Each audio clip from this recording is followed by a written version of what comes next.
যুক্তরাষ্ট্রের নিখোঁজ বিমানটির সন্ধান মিলেছে। এটি এক দুর্গম স্থানে বিধ্বস্ত হয়। ধারণা করা হয় এর সব আরোহী নিহত হয়েছে।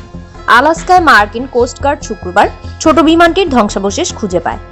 এর আগে বৃহস্পতিবার হঠাৎ মাঝ আকাশে থাকা অবস্থায় 10 জন আরোহী নিয়ে নিখোঁজ হয় বিমানটি।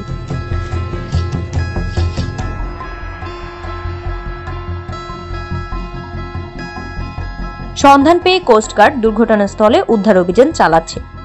এই পর্যন্ত 3 জনের মৃতদেহ উদ্ধার করা হয়েছে। কোস্টগার্ড জানিয়েছে, এক্স বার্তায় জানায়, বাকি 7 জন বিমানের ভেতরে আছেন বলে ধারণা করা হচ্ছে, কিন্তু বিমানের অবস্থার কারণে বর্তমানে তাদের কাছে পৌঁছানো সম্ভব নয়। এই মর্মান্তিক ঘটনার শিকারদের প্রতি আমাদের আন্তরিক সমবেদনা। নোমের 34 মাইল দক্ষিণ পূর্বে তুষারাবৃত ভূখণ্ডে ধ্বংসাবশেষটি পাওয়া গিয়েছে।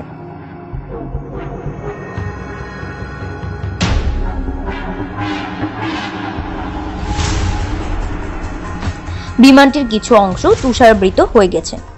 কোস্টগার্ডের প্রকাশিত উদ্ধার অভিযানের ছবিতে দেখা যায় তাদের 2 সদস্য ধ্বংসাবশেষ কিছু খুঁজছেন।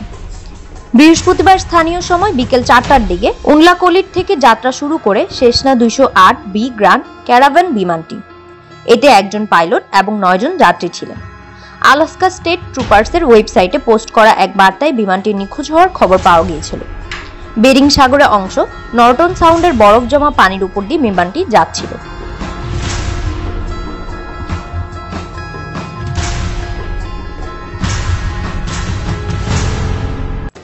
বিমান দুর্ঘটনা যেন যুক্তরাষ্ট্রে পিছু ছাড়ছে না। এর আগে শুক্রবার রাতে যুক্তরাষ্ট্রের ফিলাডেলফিয়ার নর্থ ইস্ট এলাকায় একটি মেডিকেল বিমান দুর্ঘটনায় পড়ে। উড্ডয়নের কিছু সময় পরই বিমানটি বিধ্বস্ত হয়ে আগুনে পুড়ে যায়। এর ফলে আশেপাশের কয়েকটি বাড়িঘর ও গাড়িও ক্ষতিগ্রস্ত হয়।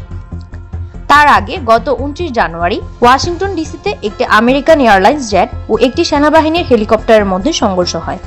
এই সময় বিমানে সবাই নিহত হন।